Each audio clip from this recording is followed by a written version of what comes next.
Hi there. Do you remember those days in 2020, 2021 where basically a scarecrow could sell your house for like $20,000 over asking price? Well, my friends, those days are quickly gone. Let me tell you all about it in the market update for El Paso.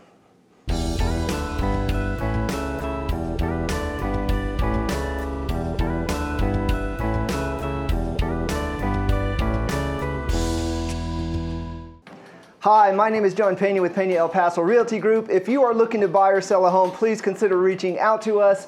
We are not a scarecrow agent, and we want to prove that to you by providing as much value and information about the market in El Paso kind of as the summer kind of comes to an end. So let's go ahead and jump right into it. So, just for a little bit of kind of like economic news. Now, I know everybody understands this, that yes, we're seeing inflation, prices for everything are rising. Basically, it's pretty obvious that we are going to be looking at a recession for the next, could be, 6 to 24 months. So, that is a little bit of foreboding economic news, but let's keep it in perspective because, different parts of the country are going to experience this economic situation differently. And so here's just a little tidbit about the kind of economic situation in El Paso that relates to the housing market that I thought was pretty interesting. So the unemployment rate in El Paso dropped from 5.8% in August of last year down to 4.6%. So basically, what that's saying is that there are basically more jobs available and more people are going after those jobs. And in particular, MSAs, medical support assistants, those jobs are really thriving.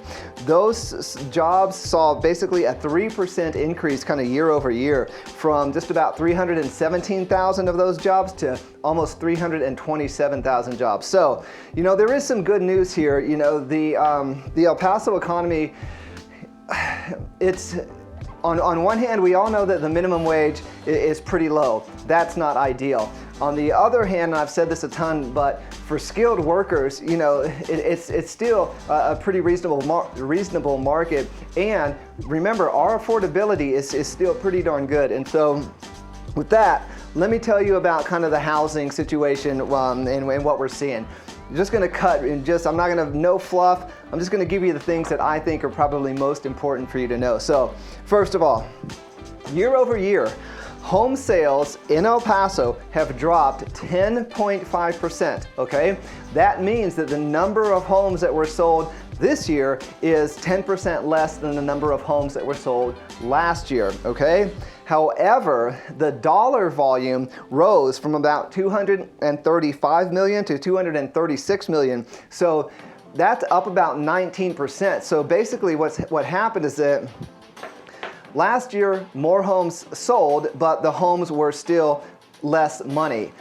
Now, less homes have sold, but the prices have continued to rise, okay? Now, prices are not continuing to rise right now. We're gonna see a plateauing, a resetting. Again, I've said this a number of times, that we're gonna see the housing market reset itself. However, El Paso, I guarantee you, is going to do much better than these overpriced, crazy markets that got out of hand during kind of post-COVID.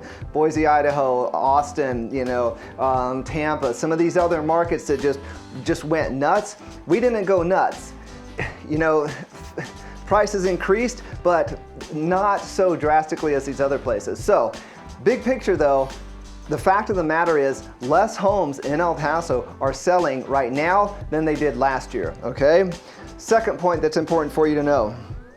The average, and I just kind of touched on this, but the average sales price for a home in El Paso rose 12% from about $235,000 last year to about $263,000 this year. What does that mean? Pretty obvious. Home prices, even though everybody and their grandmother has been saying, the housing market's going to crash, it's the end of the world, that has not been the case. Year over year, August of this year to August of last year, 12%, right? Increase in home prices.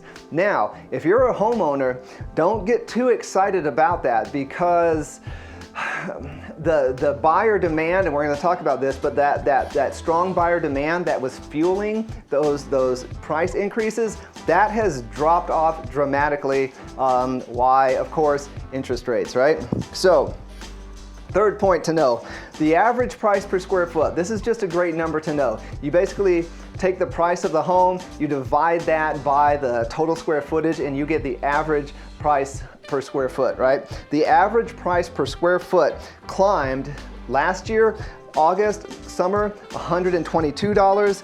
Now we're just basically at about $140 a square foot, up 15%, okay? So, even though the market is cooling off, and even though that seller's market is pretty much, you can put a fork in that thing's pretty much done, prices have still, over the last year, still risen, you know? But 15% is a big change from, say, like some markets where prices were going up 30, 40%. That is unsustainable. It remains to be seen if our 15% increases are sustainable or not. A couple other smaller points. The number of months of inventory, basically if no more houses came on the market right now, it would take, last year it would have taken about 1.2 months to sell off everything. Right now that it would take almost 2 months, 1.8 months. So all that means is that homes are sitting on the market longer, right? Basically days to sell means the days that the home sat on the market while people were looking at it, plus the 3 to 6 weeks that it took to close, that's day to sell. That rose last year, 91, this year, 97. So I mean, basically, homes are sitting around a little bit longer, but that's not a really big change. I mean, homes are still selling if they're priced well. And 3 more things, quick. 2 more things. New listings down 18% year over year. Why? Because a lot of people now, the homeowners that are informed, like yourself, and listen to informed real estate agents like myself, know that, if you were just kind of wanting to capture the most amount of money for your home, and you had a plan B, you could go live with family, or you'd buy another home or whatever. Last year was a great time to sell. If you don't need to sell your house right now, you probably shouldn't, because you're not going to capitalize on that seller's market. That has passed for the moment. And so of course, a lot of people know that, and so less homes are going on the market.